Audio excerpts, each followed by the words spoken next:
جھٹکا دیا تو اس نے چھلانگ لگائی اس نیک لوگوں کی بس کی طرف، وہ ایسے اس کے ہاتھ اس کے آگے اور پورا جسم ایسے آگے پھیلا ہوا۔ اللہ تعالیٰ نے لیاری والوں کو قصہ سنانا تھا تو دونوں فرشتے بھیج دیے، جنت کا بھی آ گیا، جہنم کا بھی آ گیا۔ جہنم والے کہنے لگے مجرم ہے ہتھ کڑی لگاؤ، جنت والے کہنے لگے مہمان ہے سہرے پہناؤ، جہنم والے کہنے لگے توبہ ادھوری ہے، ابھی توبہ پکی نہیں ہے، ابھی نیک لوگوں کے شہر کو پہنچا ہی نہیں ہے کہ موت آ گئی۔ اور جنت کے میں کہنے لگے نہیں نہیں نہیں، توبہ ارادے سے ہو جاتی ہے، ارادہ کر لیا توبہ ہو گئی، ہمارا مہمان ہے۔ اللہ نے تیسرا فرشتہ بھیجا، جاؤ فیصلہ کرو۔ کیا فیصلہ کرو؟ وہ یہاں مرا پڑا ہے، یہ اس کی بستی ہے، یہ نیک لوگوں کی بستی ہے، وہ یہاں مرا پڑا تھا۔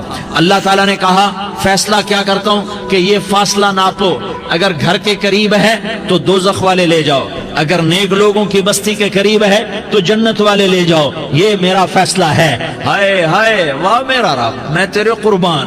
ہوا کیا تھا؟ وہ گھر کے قریب تھا اور نیک لوگوں کی بستی سے دور تھا۔ جب ناپنے لگے تو اللہ تعالیٰ نے ادھر والی زمین سے کہا جو نیک لوگوں کی بستی کی طرف سے تھی، اللہ تعالیٰ نے اس زمین سے کہا سکڑ جا، اور جو گھر والی زمین تھی اس کو کہا پھیل جا، ادھر کی زمین کو پھیلا دیا اور ادھر کی زمین کو سکیڑ دیا۔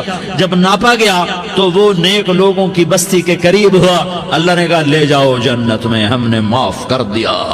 اور یہ تو بنو اسرائیل کا آدمی ہے، ہم تو محمد مصطفیٰ صلی اللہ علیہ وسلم کے امتی ہیں۔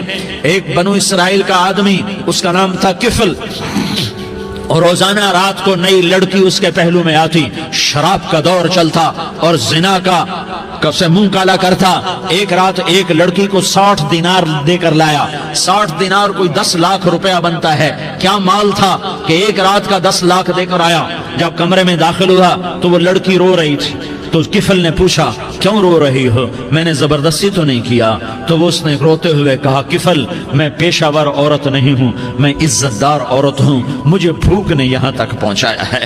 میں یہ کہا کرتا ہوں جب سردار لوگ، جب مالدار لوگ زکوٰۃ نہیں دیتے تو غریبوں کی بیٹیاں نیلام ہو جاتی ہیں۔ مالداروں سے کہتا ہوں، ان سرداروں سے کہتا ہوں کہ اللہ کے نام پر دیا کرو کہ غریبوں کی بیٹیوں کی عزتیں بحال رہیں۔ تو کفل نے جب دیکھا اور جب سنا، آنسو کو دیکھا اور اس کی بات کو سنا، تو وہ اس کا وحشی دل، پتھر دل، کیا آنسو نے کام کیا کہ وہ رونے لگا۔ کفل رونے لگا اور کہنے لگا بہن جس عزت سے آئی تھی اسی عزت سے واپس چلی جا، اور میں بڑا کتا انسان ہوں، میں بہت گندا انسان ہوں، میں تیرے آنسوؤں کے طفیل توبہ کرتا ہوں۔